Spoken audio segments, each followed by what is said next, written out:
shine when the light grows dim. Sing 1, 2, 3, 4, 3, 2, 1. Cause no one can do it like we do it, like we do it, like we do it. Cause no one can do it like we do it, like we do it, like we do it. Cause no one can do it. All right. What's up, guys? We're back for another episode of Fear of a Flat Planet, presented by Toyota. I'm your host, John Leslie, and today I am with Nadine and Lisa from the Canadian Para Snowboard team.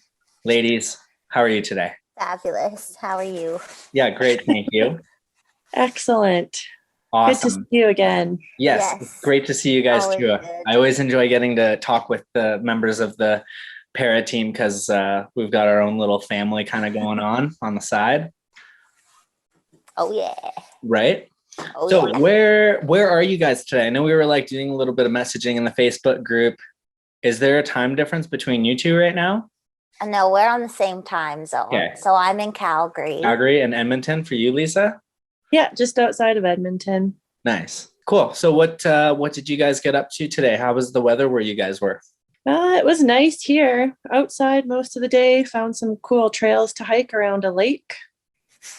All right. Nice. Are the lakes starting to like unfreeze there? Yeah, a little bit. Nice. What about you, Nadine? What'd you get up to?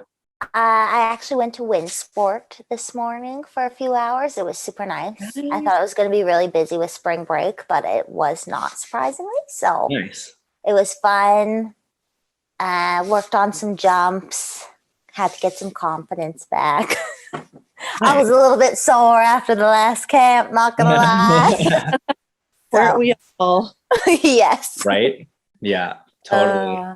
Yeah. That's awesome. So you both kind of did a little bit of training today. It sounds like Nadine, you were a little bit more on snow, like training. And then Lisa, you were kind of a little bit more, call it active rest, going on hikes and stuff like that, keeping the heart rate under, 100 beats per minute, probably. That's awesome. So we just had a camp in Sunshine. You guys have probably been going there. Have you guys been going there back and forth throughout the season? What's that kind of look like for you guys, Sunshine? Since November, we've been there usually kind of 2 weeks on, 2 weeks off. November, December, January, February, March. It's been really awesome. It got cold there for a bit. It did. I saw that. They actually closed. It was so close. That's like unheard of. No, it was right? it was good. Yeah, I'm pretty close, like an hour and a little bit. So, Yeah. But yeah, like it looked a bit different with the knee rehab. So I didn't get to Sunshine until I came and dropped in at a camp, I think in like January, I want to say.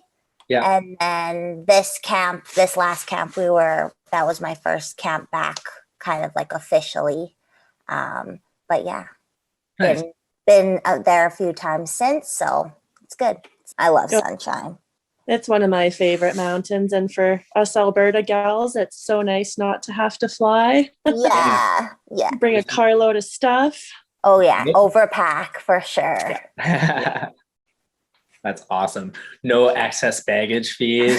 Yes. Whatever you Right. want. Cool. So this year's been pretty weird, obvious reasons. COVID's happened. Most of our competitions have been canceled.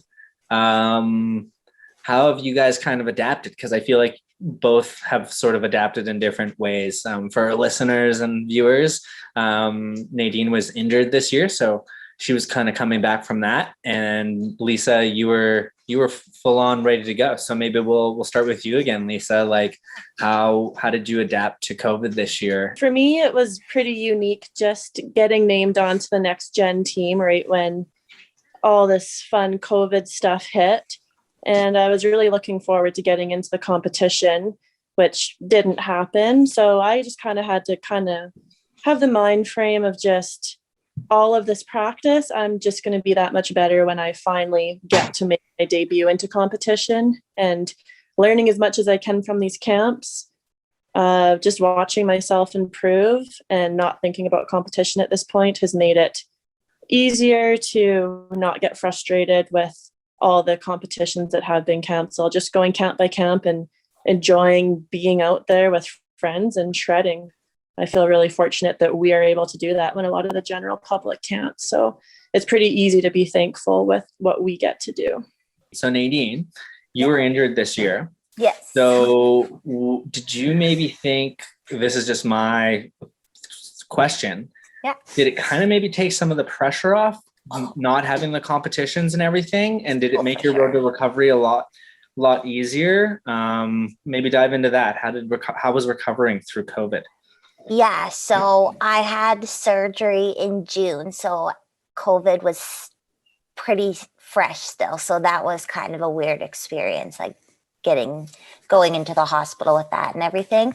But I definitely felt like if there was any kind of beneficial thing to it happening right now was like this timing. So I felt just way less pressure to get right on it. But then, yeah, with the no competitions and everything, that's been, I mean, crappy for everyone with progressing in that form, but definitely just less pressure and able to focus on getting the technique and just building the confidence back up without the big having to watch on social media, look at points, hear about people competing. Like you can take those baby steps necessary, on your road to recovery. And definitely. Let's rewind a little bit. We're already diving into snowboarding, but I don't even know, maybe some light bulbs will go off, but let's start with Nadine. Okay. How did you get into snowboarding? Let's do a little bit of a backtrack here. Like, how did this start for you? So when I was younger, I skied. Okay. And as most of us did. Yeah. And so I did, my mom put me in a solo instruction because she didn't know how that would all go. And it took off, and they wanted me to do like the Nancy Green downhill skiing. Mm-hmm. And at that point I was like, I just want to be with my friends, like, hang out, ski with the pals. And so I did and everything, and it just, I don't know, fizzled out. Yeah. And my brother, he's always. How old would you have been at this point? I would have been like, I don't know, age 5 to 10, 11, like young. So then at like, like 23, like very recently, fairly. I'm 27, going to be 28 this year. Okay. My brother decided he was like, you need to get into this. You can do this. Like we would watch the Paralympics. We would watch you guys and be like, really? Like this would be so cool. And he had it in his mind, like I just know that this is going to work for you. Yeah. So we got just this tiny kid's board, like tiny, like a 120. 120. Yeah, I'm not kidding. Like tiny. Now that's the width of some people's. Oh, it was a little piece of wood. Like now, my prosthetics then made me a lot shorter, so it didn't seem as aggressively small, but still for my weight, tiny. But I at least could learn like the balance, and I did. I took off. Yeah. So like I snowboarded. I mean, we got me a slightly bigger kid's board. Nice. And I just snowboarded every, couple months or whatever, I'd make my way down the hill like, oh, I'm snowboarding, guys. And then I found out there was the Paralympic search in 2018, November. Okay. So I just kind of went, not thinking anything of it. Within like a month and a bit, I was at my first camp in Bromont.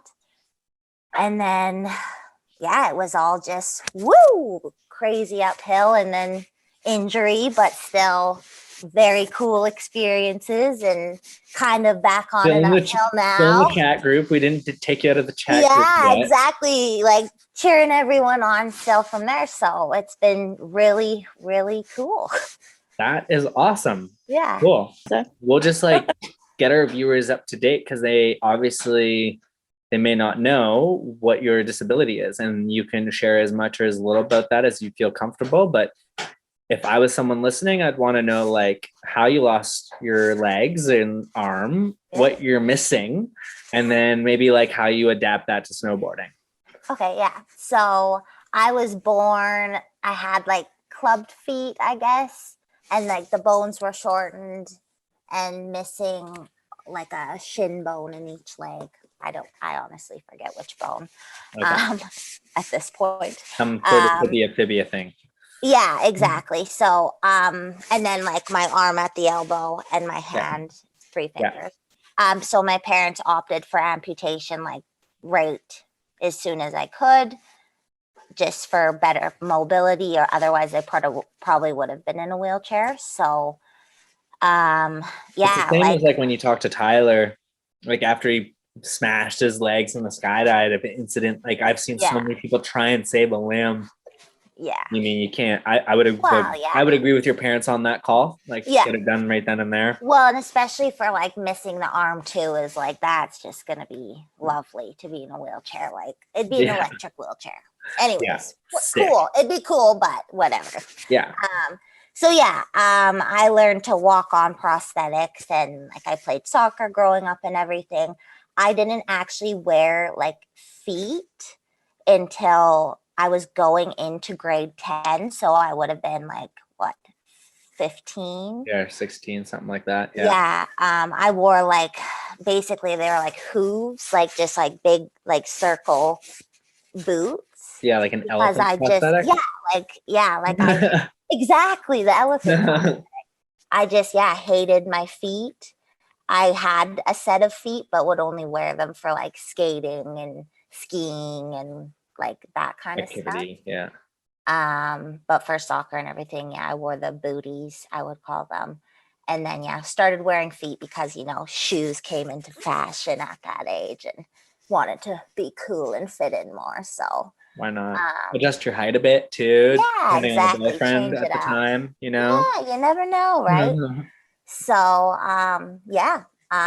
but as far as my prosthetics go, like they're pretty simple. They just go on with their own suction. I'm below the knee, and like my residual limb is quite long, so they stay on super easy. And I don't know, my system's very simple, like nothing special going on. So you guys listening in and watching, like Nadine, when you ride, man, it's so awesome. Like when I see you riding, I'm always really like impressed because I know how much hard work got into being able to accomplish those turns. So thank you. Keep it up. Thank you. So let's switch it over to Lisa.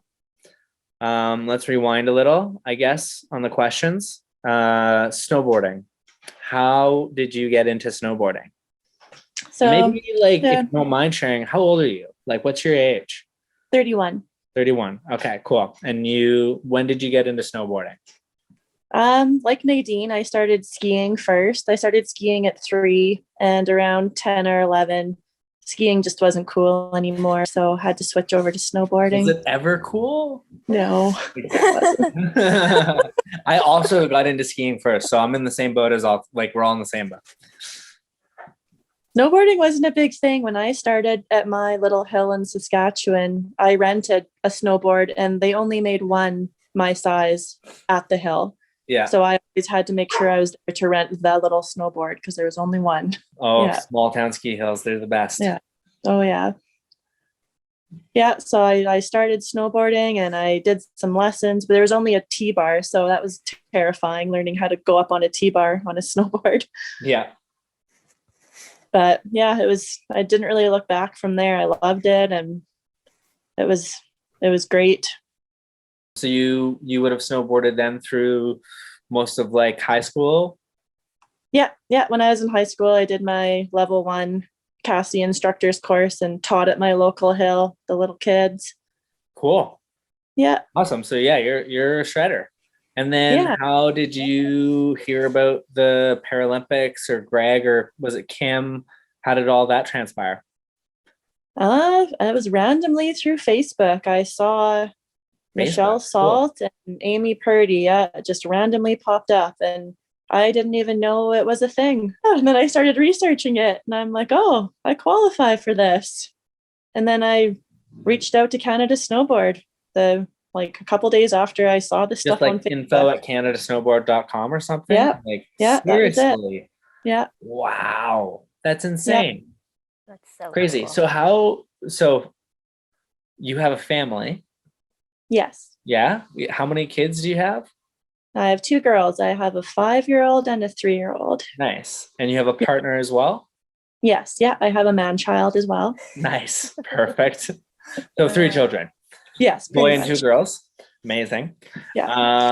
How did you, what was the shift like when you started to have a family and keeping snowboarding? Did it always have a small place in your life, or did you have to put it on pause for a bit and then reincorporated it? How did that work? I can only imagine. I can barely make it work with a dog. Like I've told you it's on the hill so many times. Like I don't know how you do it.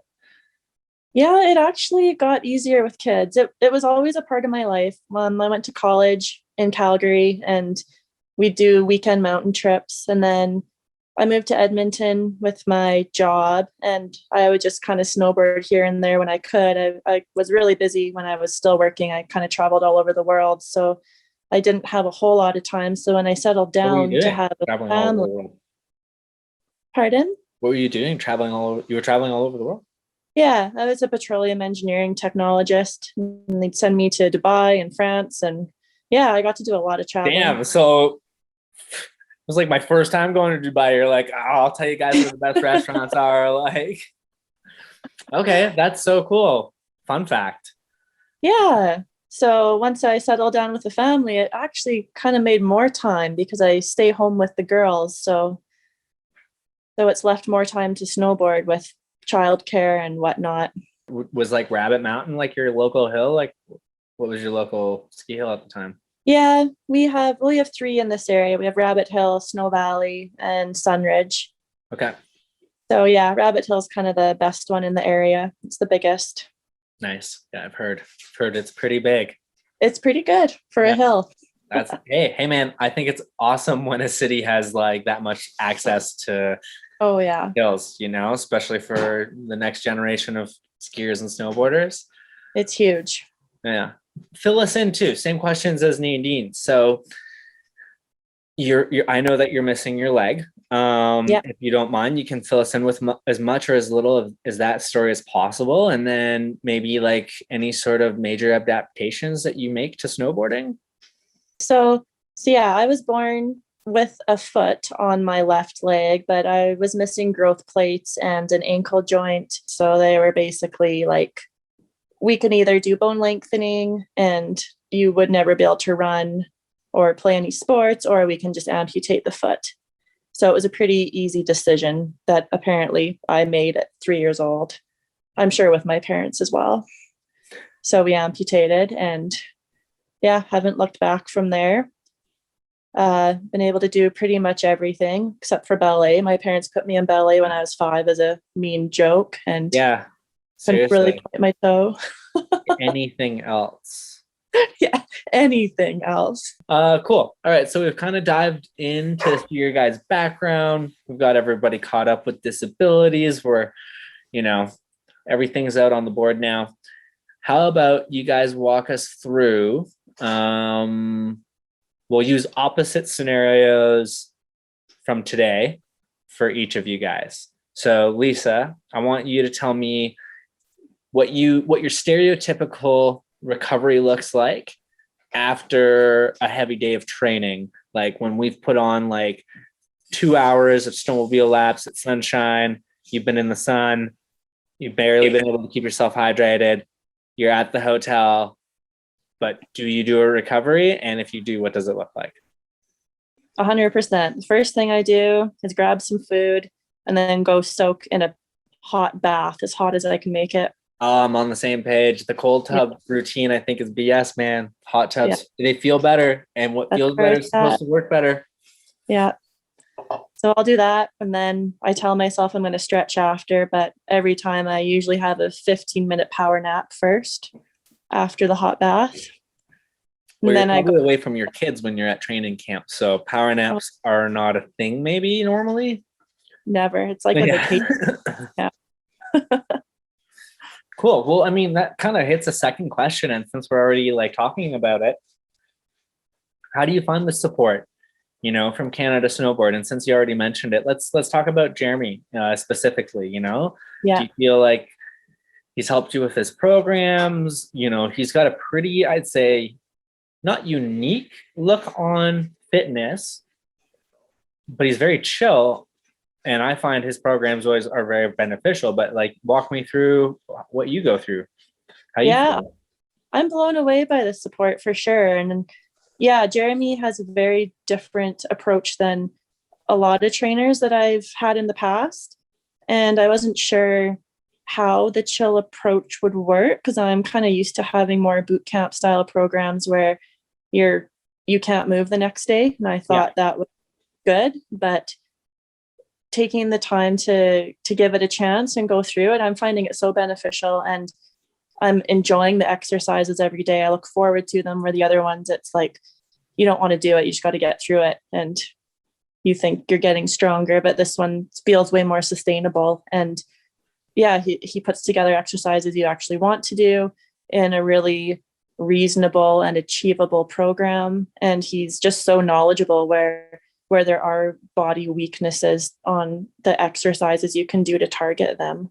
Yeah. So he's been really helpful. It's I guess what I really like Jared is he trusts us to be doing our job, which is riding, snowboarders. So anything he recommends for us to do is to complement that. It's not to hinder it, you know? And I've been in the same boat so many times where you're like trying to maintain a fitness program with a snowboard program, and it's really hard. Yeah. So yeah, that's awesome. And then, I guess with, do you take advantage of any of that Theragun stuff? Is that kicking around the house normally for you guys in Canmore, or roller stretching? Like, does any of that stuff help, or? Oh yeah. The Theragun. I love the Theragun. I think it helps. It also just feels really good. Right. It's nice too. Cause I was saying, I was doing like a survey thing for something, and I was talking about, I don't have a Theragun, but I have a massage gun. And I was like, I think it's the convenience of like, you know, finding motivation, constantly having to find it, whether we generate it naturally or we just like we do something to create it, whatever it is. And I find it so much easier when you know that like all I have to do is hit on and like hit this thing against my back, like zero motivation necessary.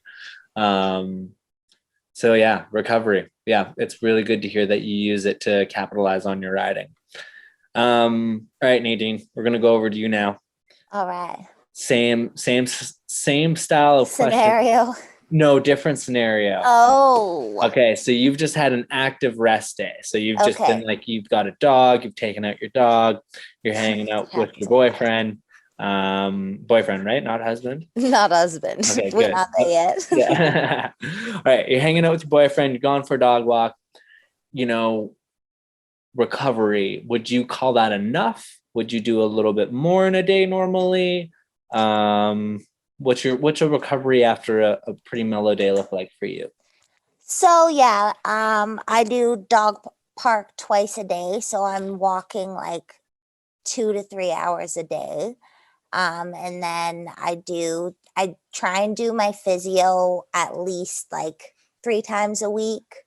Just especially right now, I stiffen up easily. So icing is still a routine that is often there.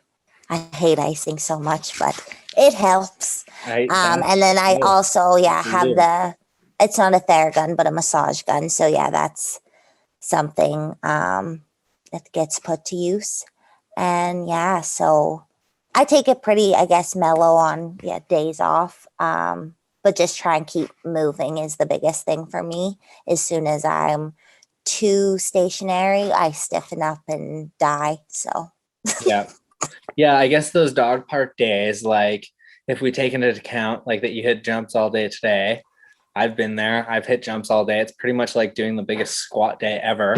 Yeah.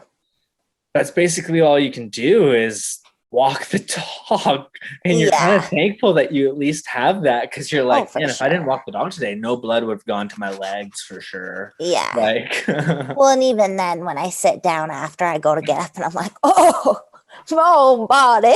Yeah, those little 10-footers got me. The knees. Yeah, they don't want to work. Oh yeah, I know. It's something about keeping your feet strapped on a plank and only being able to move on one, plane. I know. It has something to do with soreness. I don't know what I think I forget to breathe always too. So I'm like afterwards just like, oh, that's good.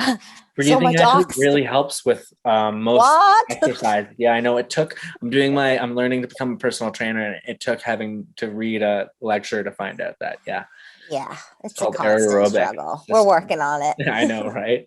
Cool. All right, same for you, Nadine. Do you work with Jeremy? And if so, how do you find the support? How's your program look like? It sounds like, I'm assuming it's different or very similar to ours. If it's different, let us know. Yeah, so Jeremy's awesome. Like, he's super supportive, and just really willing to work with like what you've got, I guess. We're all missing different parts and working with different whatever.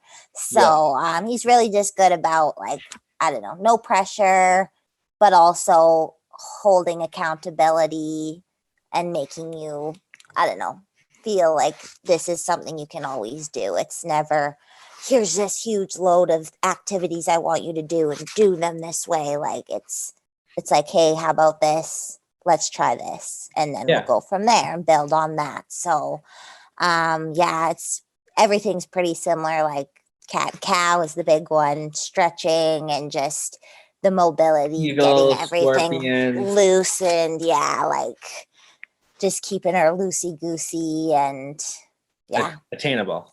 Oh yeah, for sure. Yeah. So awesome. Super, super thankful for him. And there's lots of things to be thankful for, and Jeremy is one of them for sure. Yeah. All right, let's shift gears a little bit here. I don't want to get too emotional, but I definitely want to do a little bit of a shout out to Vivian, because my next question kind of has to do with the girls community. And I'd say, we lost Vivian yesterday. Pretty big loss to the para snowboard community. If our listeners don't know who that is, Vivian Mentel. She's a Dutch snowboarder. She's been involved with para snowboarding since day one. She's been a huge leader in the sport. She's sat on the board on the International Paralympic Committee for snowboarding. She's made some major headway for the sport. And I'd also say that she's been a big leader and a big example in the girl community. And I kind of wanted to touch upon that and see internationally, you know what? Let's start nationally. Let's start within Canada. I know how sick of a crew you guys have between, you two, and then Sandrine and Sarah. I don't think I'm missing anyone. What's the disabled women's snowboard community like within Canada? Walk us through it. I guess, Lisa, let's switch back over to you for a sec and get your opinion on that. Yeah, it's been super supportive, and it's been so neat to come in and be involved with these other girls that also are trying to figure out how they're doing the snowboard thing. I mean, especially growing up in small town Saskatchewan, you didn't know anybody else missing limbs or having limitations. And then all of a sudden you come here to these snowboard camps and all the girls are adaptive athletes, and it's pretty badass to see them just ripping it up. So, right. Super cool. Yep. And then you got your own little crew too. It's not just one of you. There's a couple, and you're all within the same age. Yeah, I'm the mom of the pack. Cool mom. Yeah, coolest mom there is. My mom snowboards. What'd your mom do? Awesome. Nadine, same for you. Like, how was it for you? Same sort of So thing? yeah, I never realized, like, there was such like so many females in it. I mean, I guess when I first started, there was less of us, but still just, I didn't realize how strong it was in the community. So now being on the team and everything and meeting new people and just like kind of following all the other girls on the other teams and everything, like it's super cool, and it's so awesome to see where it's going and where it's building. So yeah, it's really exciting. That's awesome. Girl power. Yeah, right. And then on the international scene, is there some like tough rivalries within the girl community? Are you guys, you know, mostly friends and supporting of each other? Like, you know, walk us through what that's like for you guys on the road. The only competition I've been to was the one I injured myself at. So go big or go home, maybe. Yeah, you know, that's exactly it. But yeah, it's cool. In LL1, it's not What's many LL1? of us. So it's the category I'm in. So lower limb 1. It means you basically have like one functioning joint. So Okay, it's harder to like explain with someone like you because you're missing both ankles. So technically you're missing 2 joints. Yeah. So if you were to just look at your average person, if you're missing your knee and your ankle, you only have your hip. So you're a lower limb 1 joint, which is your hip joint. Thank you. I'm in LL2, and so is Lisa, because we're lower limb 2, because we technically have our hip joint in our knee joint. But anyway, I just wanted to explain that for people, because frick, half the time I don't know what it means either. I couldn't tell you what the blind categories are, man. Holy. Yeah. But yeah, so it's interesting in that because it is a smaller group. So it's, although there is the competitiveness, there's just a lot of, I don't know, it's cheering each other on still. And like when it all comes down to it, we're just, I don't know, at least in my opinion, we're all just like trying to have fun and push ourselves and become better athletes. So it's cool. Totally. And would you say that's like the impression that the general snowboarding community gives to you? Like, would you find that it's pretty accepting and supportive? Sure. Have you It's ever so had welcoming. any bad situations on the ski hill? Not yet. Everything, especially like going to the adaptive board chicks camp, that was I guess the like trip before injuring myself in Landgraf. We went to a girls camp, and it was just, oh, the energy was unreal. Everyone was just buzzing and giving each other tips, and it'd be the smallest little improvement, but it was just so exciting to see. And everyone was just on the same page of like, yes, this is amazing. Like patting on each other's backs. It's so, yeah. So yeah, pre-COVID, big time. But yeah, so definitely just super welcoming and although, yeah, it's competitive, it's good. It's fun. It's when you have that friendship with everyone, it's fun to then compete and kick each other's asses and all that fun. I can't comment on the international because I haven't met any of these other ladies and competitors yet. Really? Wow. No. Oh man, you're in for a big friendly surprise. Oh yeah. You're gonna love it. Yeah, I'm sure I will. They sound like they're all pretty fun, so I'm excited to race them. Cool. So I guess then what would your experience be like, you know, in, let's call it able-bodied snowboarding? So, you know, we've kind of discussed already that most of your career hasn't been with disabled riders. You've snowboarded on your own. You've raised a family while snowboarding, just enjoying the hill on your own. You got your Cassie. You were an instructor. Do you share that you have a disability once, like while you do this stuff? Has it always just kind of come up at the bar afterward? You know, take me through the accepting process of that. Yeah, with snowboarding, I have never really like noticed a difference, I guess, because my disability was never really anything that came up. Nobody ever knew I was missing a leg unless they were my friends. It was kind of cool when I did my Cassie, though. I was having issues with the carving. I was riding really backseat, which is often a problem when you ride with your prosthetic in the back. Me. So I struggled with that, and I just had to practice and finally figured it out at the end of the course. And I guess someone at my local hill mentioned to the testing instructor, hey, like, she has a prosthetic leg.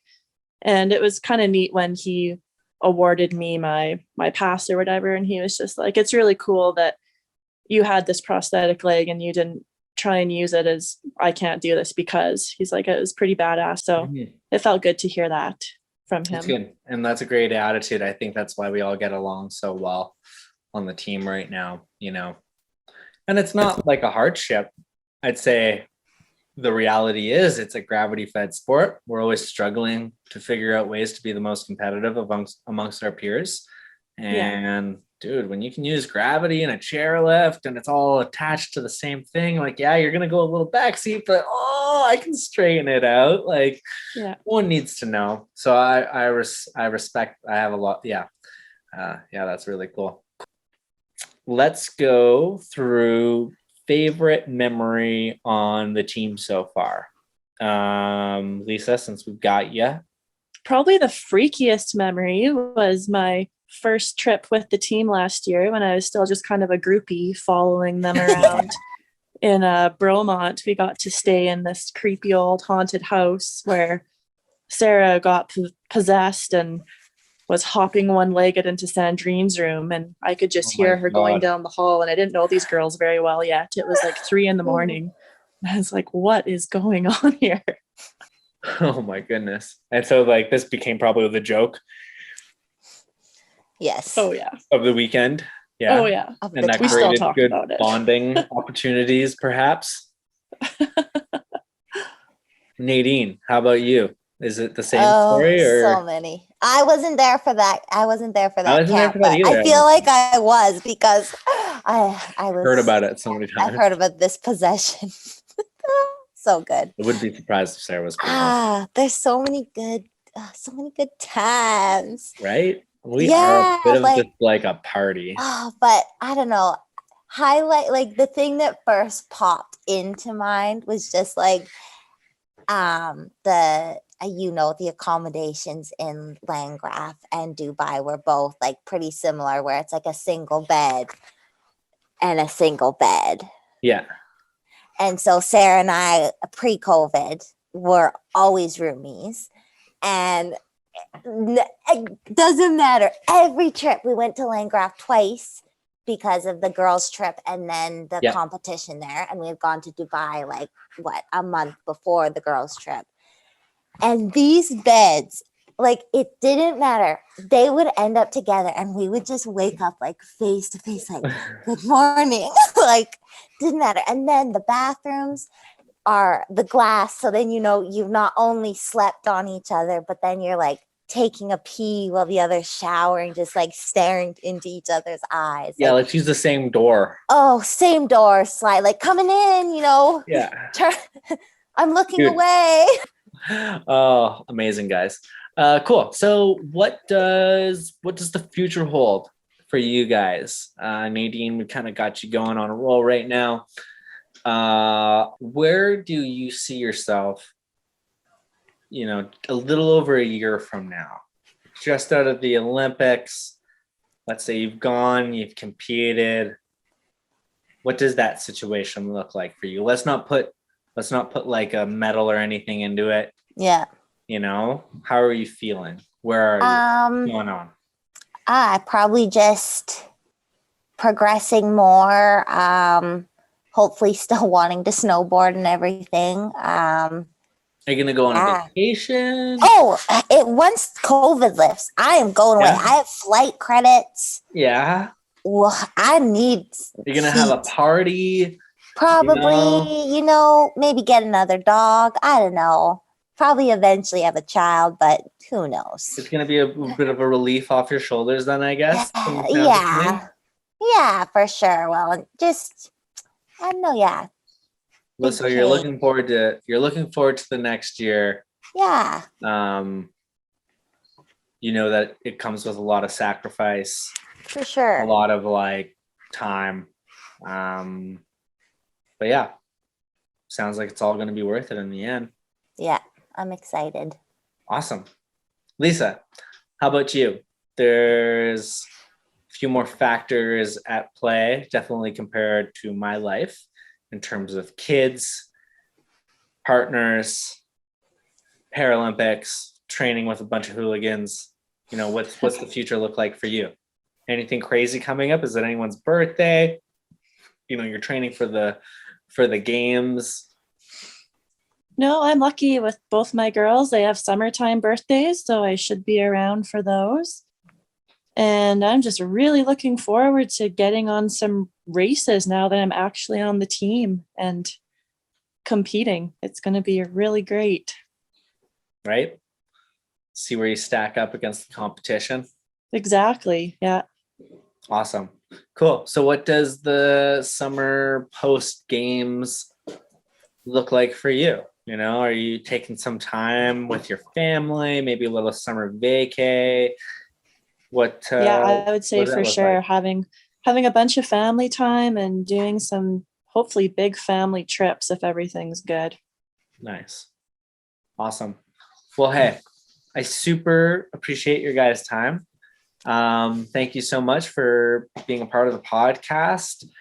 Big thank you to John. Canada Snowboard, all of our coaches, support staff, everyone that keeps this thing going. And yeah, thank you so much for your time, and I'll chat with you guys soon.